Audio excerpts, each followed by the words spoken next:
Hello' everyone, মই মধুমিতা আৰু এয়া হ'ল সুস্মিতা। যিহেতু আমি দুয়োজনীয়ে আৰ্ট ৰিলেটেড বিভিন্ন ধৰণৰ পেইণ্টিং বা ক্ৰাফ্ট আইটেম আদি বনাই থাকোঁ ঘৰতে। সেয়ে দুয়োজনী মিলিয়ে ডিচিশ্যন ল'লোঁ যে কিয় না অকলে অকলে বনোৱাতকৈ দুয়োজনী মিলিয়ে কিবা এটা বনোৱা যাওক। আৰু সেই ভাবিয়েই এটা দুটাকৈ কিছুমান ক্ৰাফ্ট আইটেম বনাবলৈ ধৰিছোঁ। আৰু আজিৰ আমাৰ অৰ্ডাৰটো আছিল আছামিজ কালচাৰৰ ওপৰত এটা ক্লে আৰ্ট বনোৱাৰ।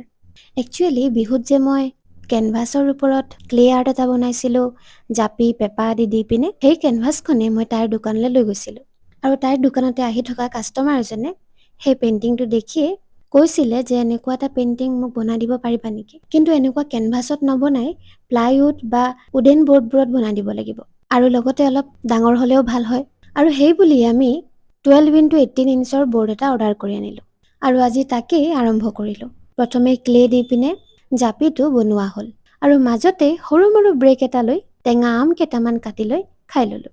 খাই মেলি আজৰি হৈ জাপিটোৰ দুয়োফালে আঁকি থোৱা পেপাবোৰত এটা পেপা ধুনীয়াকৈ শ্বেপত বহি গৈছিল, যদি আনটো পেপা মিলাবলৈ বহুতেই কষ্ট হৈছিল। বাট আমিওতো হাৰ মানি যোৱা ছোৱালী নহয়, সেয়ে কেতিয়াবা ক্লে টুলবোৰেৰে তো কেতিয়াবা নিজৰ হাতেৰেই মিলাই পিনে পাৰফেক্ট ৰূপ দিবলৈ চেষ্টা কৰিলোঁ। আৰু পিছত কেনেকৈ কি কৰিলোঁ সেয়া লৈ আহিম নেক্সট ভিডিঅ'ত। আজিলৈ আহিছোঁ, কাইলৈ আকৌ লগ পাম নতুন এটা ভিডিঅ'ৰ সৈতে।